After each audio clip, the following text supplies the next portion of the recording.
So today we want to look at the cup of Jesus.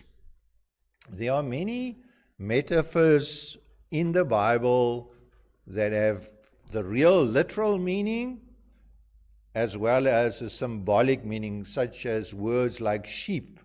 Could be a literal sheep, a thing with wool that lives in the paddock or in the fields, or it could mean a Christian. Salt, light. Babylon is another word that we see a lot in the Bible, which could mean a literal city, but there's also a spiritual place called Babylon.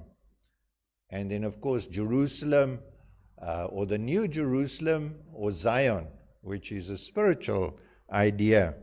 And just so we have in the Bible a metaphor for called cup. There's a cup metaphor.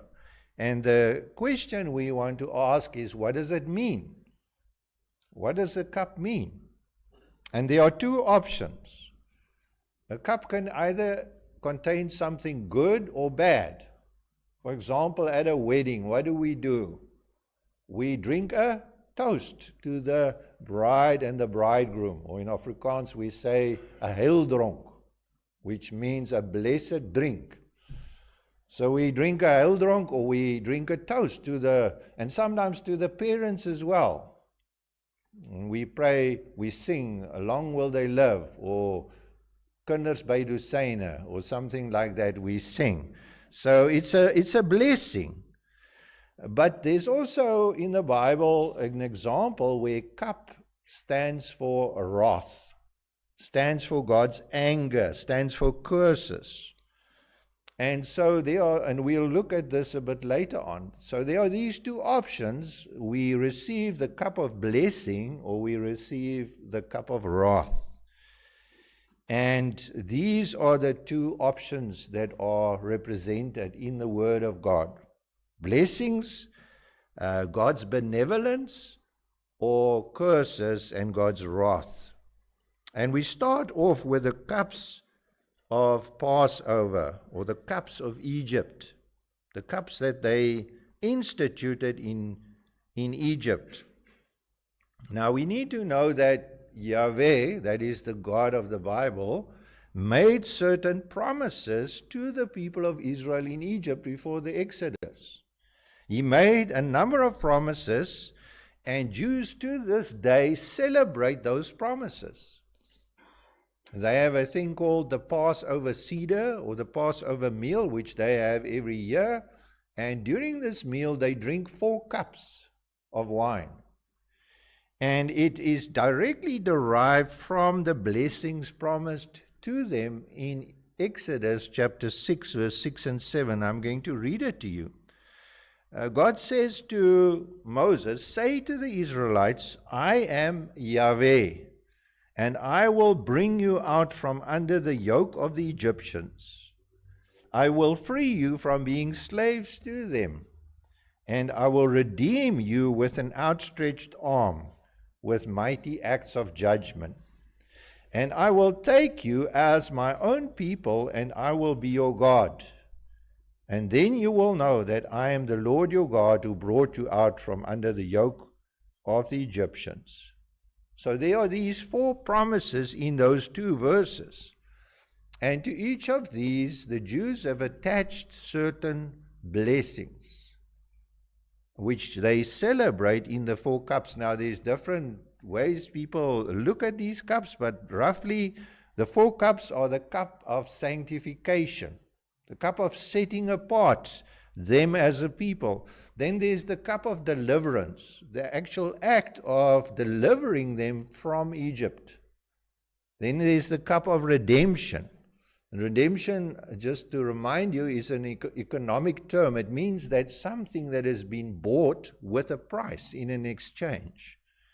And then the last one is the cup of praise, or the cup of thanksgiving. It's normally when they drink this last cup, they send the oldest son to the door to open the door and look out to see if Elijah is there. Because Elijah has to come before the Messiah has to come. And of course, Elijah is not there, and then they will say, next year in Jerusalem, waiting for the Messiah. which we know has come. And so Jesus takes these 4 cups and he reinterprets them, or at least some of them, under a new dispensation. Because it's at this Passover meal where they're doing these things that Jesus takes the cups and interprets them. And he says, by doing so, that yes, people are not necessarily in bondage in Egypt as slaves anymore, but they are in bondage in a different city. And that city is called Babylon. It's the city of rebellion. And Jesus is the one that came to sanctify them, to deliver them, to redeem them, and to bring hope to a different class of people. All these promises of the old Passover is fulfilled in the life and work of Christ. Now, here in Luke, we find only 2 of these cups mentioned. Notice that he speaks of a cup that is drunk before the meal. And then he speaks of a cup, and this could probably be the cup of sanctification, setting them apart as different people. And then there's a cup after the meal, which is the cup of redemption. And as I said, redemption means to be set free by a price. How did he do this? Well, on the cross, he achieved through redemption the life. He received through his redemption the life of an actual people, the people of God, or his bride. To put it in short, if Christ died for you, you will be saved. Let's think about that for a moment. And I'm going to shock you again this morning. You often hear that Christ died for the whole world. Yes, in a sense, he died for the world, but for a particular people in the world that are scattered throughout different tribes and tongues and nations. If Christ died for you, you will be saved. There's no such thing as a possible salvation. There's no such thing as Christ died for people who will be lost. So either Christ died for you, he didn't. And you need to trust in Christ. If you rebel against Christ, as the people of Israel saw in the Old Testament, after continuous rejection of the prophets, of continuous sexual immorality, worshipping other gods, child sacrifice, consulting the dead, speaking to the dead, consulting spiritists, and all these things, God eventually said to them, okay, if like Babylonians you want to act, to Babylon you will go, because that is the place where rebels go. And so God sent them off to Babylon. And he said this to them. He says, after they have been to Babylon, he says, there will come a time when I will take my wrath away from you. I will take away the cup of wrath that you have drunk because you are rebels. In Isaiah, he speaks about this new thing that would happen. And he says in Isaiah 51, verse 22, see, I have taken out of your hand the cup that made you stagger. That cup, the goblet of my wrath, you will never drink again. He speaks these words not particularly to the people of Israel, but to a people who will be citizens of Zion. And he speaks these words to them. And it's a promise for all the citizens of Zion across the whole world. And he's saying that there is a city, and the city is called the New Jerusalem. And he says, you are in Babylon, you may leave. In Isaiah 51 verse 17, he says, awake, awake, rise up, O Jerusalem, you have drunk from the hand of the Lord the cup of his wrath. You've experienced this, but there is time. There's occasion for a new exodus, for a new deliverance, time for a new covenant. This is what we need to understand.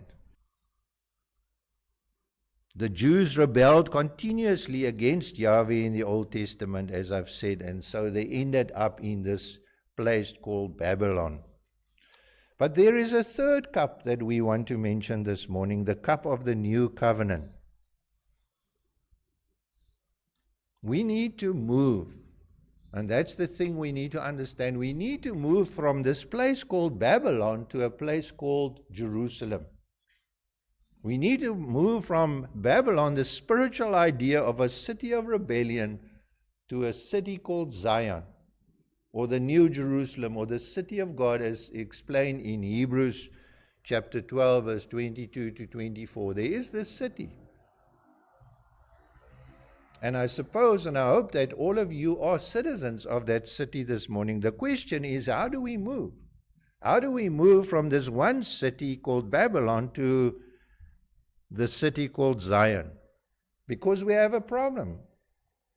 Our sins stand between us and God. And God's wrath is coming to us. And even if God's wrath is taken away, our sin is then removed. But then we are neutral. We are not righteous. Because then we are back to square one. We have not been, our sin has been dealt with, but we have not received righteousness. And we need this righteousness to be able to stand in God's presence, perfect holiness. And so the answer is, how is our sin removed? And the answer is given by Jesus in his actions and in his explanation in this passage. The faithful, obedient Israel in the Bible is the Lord Jesus Christ. He is the servant of the Lord. He is the one who came to earth to represent God and to represent God's people. He is the one who always obeyed God. He always was obedient to God, and he lived the perfect, holy life. He is the one who always did God's will. And he is the one who is commemorated and who fulfills this feast of the unleavened bread. The unleavened bread simply means this: it's bread without yeast.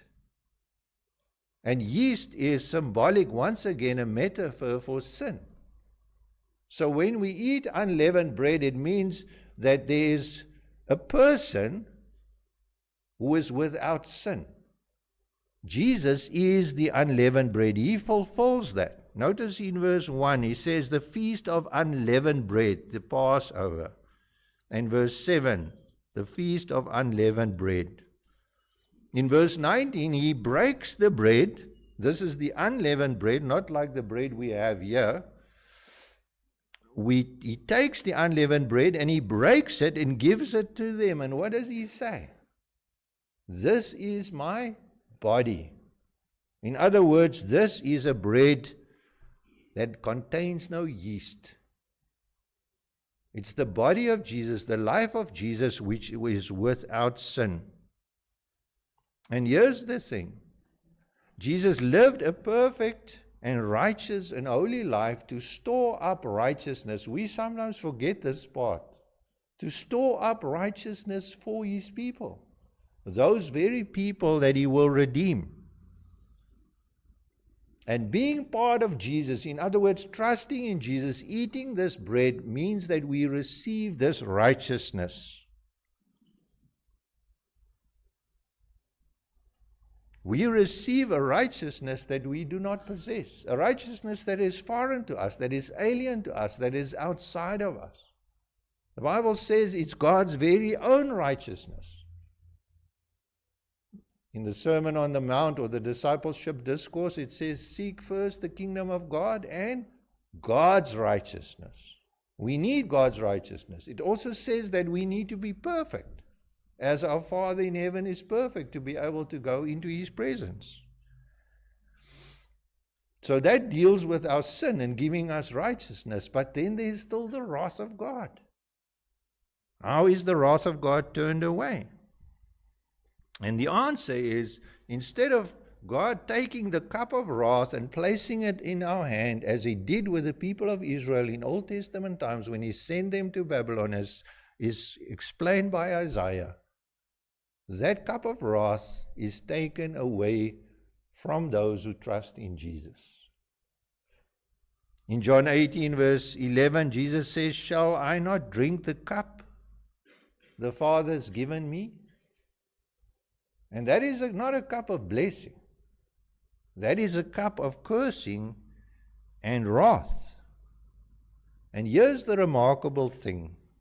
The Father takes the cup of wrath that you are supposed to drink and that I am supposed to drink, and He gives that cup to Jesus. That is what is happening. And Jesus willingly took the cup of wrath from the Father's hand and drank it for you and drank it for me, if we are His. He drains it to the dregs, and by that calls all the curses of Yahweh that should have been yours.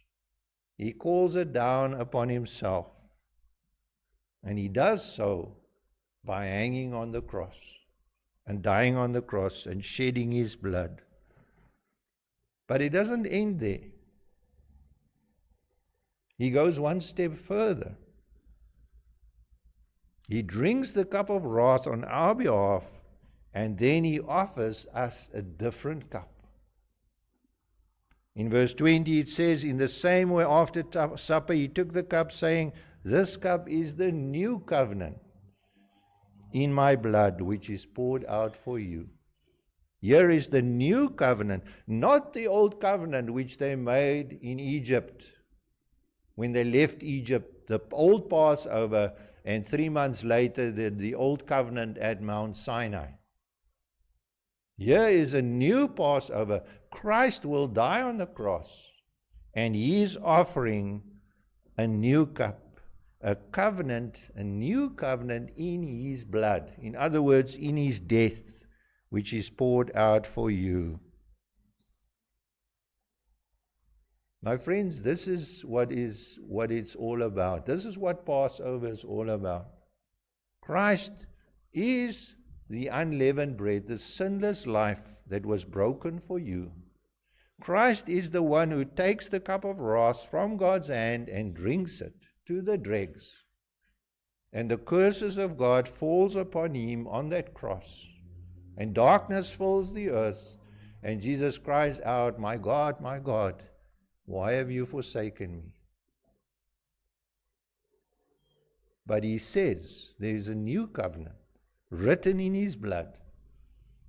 And He says this cup is the new covenant. It's not literally His blood, but it's symbolic of what He is going to do. And He says, drink this in remembrance of me. When you do so, God's wrath is turned away from you. This is the cup of redemption. And that is the exchange.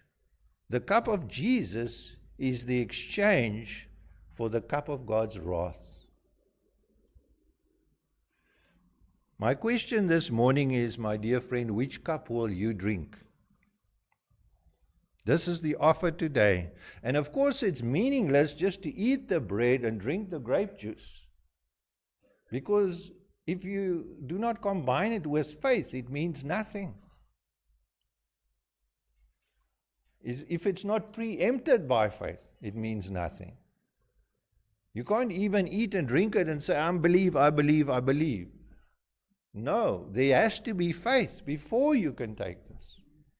You need to trust in Jesus Christ, because these are symbols of the life, the bread, the life of Jesus, and the wine, the death of Jesus. That is why we celebrate this.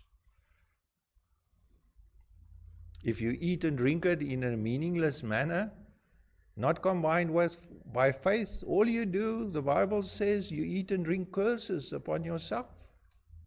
The curses remain and they are confirmed. So if you can hear what I'm saying today, and if you want this for yourself, please take this opportunity presented and offered by Jesus. If you say, I know I'm a citizen of Babylon and I do not want to live in Babylon, take this cup. However, if you persist in following the ways of Babylon, even if you think, well, I'm not that bad, I'm actually quite a decent person.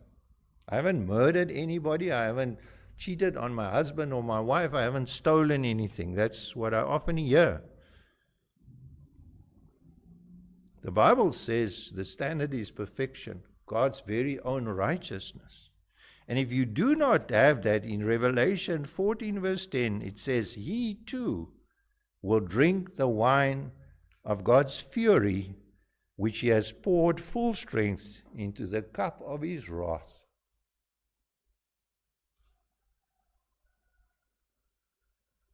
Either Jesus drinks the cup of wrath or you drink it.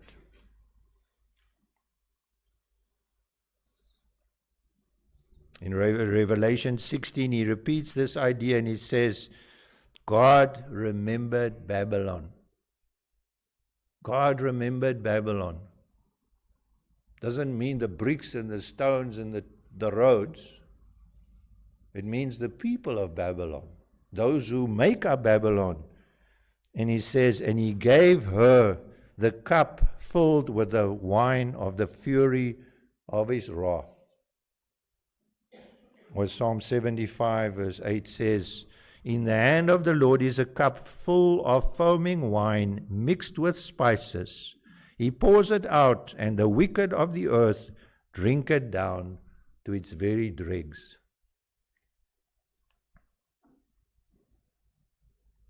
In contrast, we can call out with David, those who have trusted in Jesus. In Psalm 16 he says, Lord, you have assigned me my portion and my cup. You have made my lot secure. Or Psalm 23 that you know so well. You prepare a table before me in the presence of my enemies. You anoint my head with oil, and my cup overflows. Psalm 116, I will lift up the cup of salvation and call on the name of the Lord. And then the last one in 1 Corinthians 10 verse 16, is not the cup of thanksgiving for which we give thanks a participation in the blood of Christ. My friends, the choice is yours. There are only two cups. There's not a cup that's half mixed. You know, like when you go for drinks and they mix some alcohol with some sweet tasting stuff. It's either the cup of wrath. It's interesting, in the Old Testament, in Deuteronomy 32, it speaks about the grapes of Sodom and the wine of Sodom. And in the New Testament, we read about the cup of the new covenant. So, my friends, please think about this as we come to the communion table this morning, because this is of the utmost importance. And this is what this Passover season is about, and what we will discuss in these next few Sundays and Good Friday up to the end of the month. Amen.